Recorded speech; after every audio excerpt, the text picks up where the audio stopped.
Hello, good morning mga kabady, mga kapatid. Welcome sa aking vlog. Bago ang lahat, nais ko muna kayong batiin ng good morning, good afternoon, good evening sa inyo lahat, mga followers, non-followers,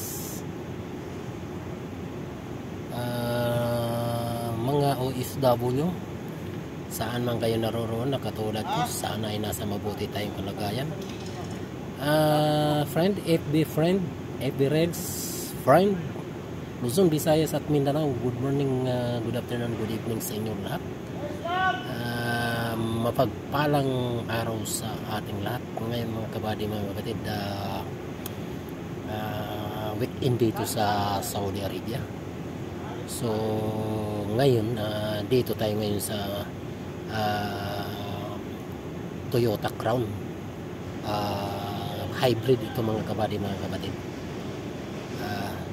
Papalit tayo ng rear radar mga kabady, mga kapatid. Ito siya, ito yan, actually second hand kung tawagin dito, Taslia.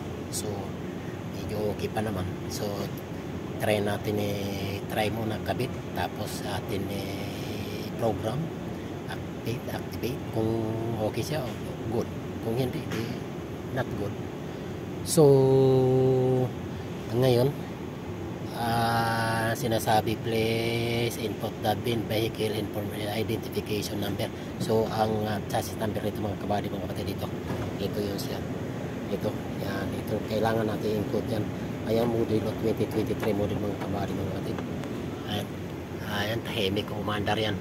So mamaya na natin yan i-encode mga kabady, mga kapatid, yung chassis number. Atin muna ito i-install, okay? Tara, install natin mga kabady, mga kapatid. So ayan na mga kabady, mga kapatid, install na natin yung radar mga kabady, mga kapatid. Actually, pag sa radar mga kabady, mga kapatid, dalawa ito, both side, right side, left side. Yan, ito siya, ito yung sa left side. Yan, okay? Yan. Ito naman yung tire monitoring sensor mga kabady, mga kapatid, dito. Yan. So tara, atin ay silipin sa bayawagan natin dito mga kabady, mga kapatid. Okay, so hinihingi dito, please input the VIN vehicle identification number or the model on the plate, nameplate. Okay, so that's 7 characters. Okay, so na-input na natin mga kabady, mga kapatid. Ayan, hanapin natin yung Toyota Crown.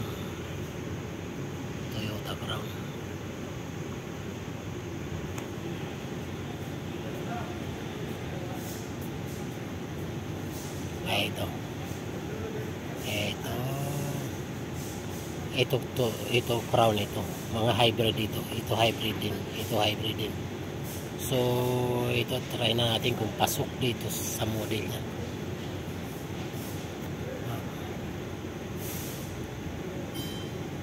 Ito pasok mga kabady, mga 22 to 24 model mga kabady, mga kapatid. Okay, so yan.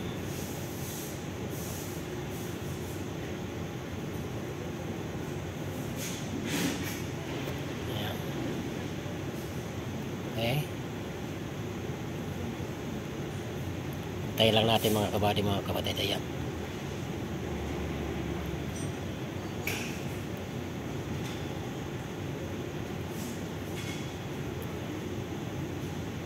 mayroong gagawin natin yung mga kabady. Kung napapansin nyo yan, kulay red, ibig sabihin yung red na yan mga kabady, mga kapatid, sintomas yan or fault. Okay, so hintayin natin kung mag 100% yan, kasi naglo-loading pa or initialize niya. So pag natapos yan, kung ilan yung fault dyan mga kabady, mga kapatid, or sintomas. Okay, mapapansin nyo yan mga kabady, mga kapatid, pag hindi fault, kulay green at normal nakalagay. Yan, halos sa karamihan na red.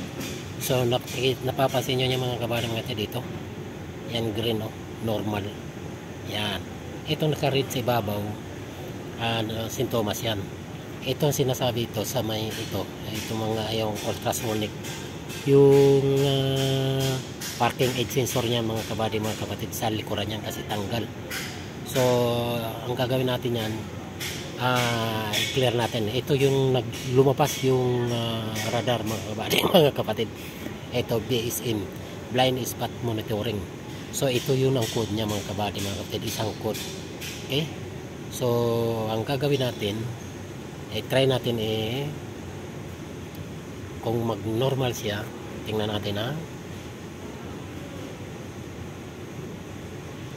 yan, lost communication with side obstin detection control module.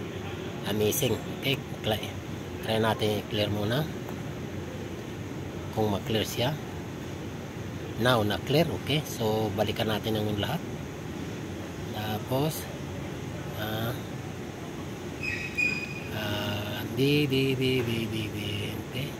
So saka na natin yan balikan natin ang lahat ng code mga kabady mga kapatid. Okay, i-clear natin muna, i-activate natin. So check matitira dyan yung sa ultrasonic mga kabady mga kapatid. Yan, yung sa clearance warning. So okay, so nag-green na yan mga kabady mga kapatid. Okay, nag-green na siya, ibig sabihin normal. So yan, okay. So ang gagawin natin yan, pa-install muna natin yung bumper, pagkatapos atin i-road test mga kabady mga kapatid. Okay, so yun lang muna mga kabady mga kapatid, i-update ko kayo mamaya kung anong resulta. So yun lang, maraming salamat sa inyo pagsubaybay sa aking mga video. Sana hindi kayo magsawa at lagi nyo suportahan ang aking mga video i-upload. So huwag kalimutan mag-like, comment, and share, paki-follow na rin at subscribe. Okay, so bye bye sa muling vlog.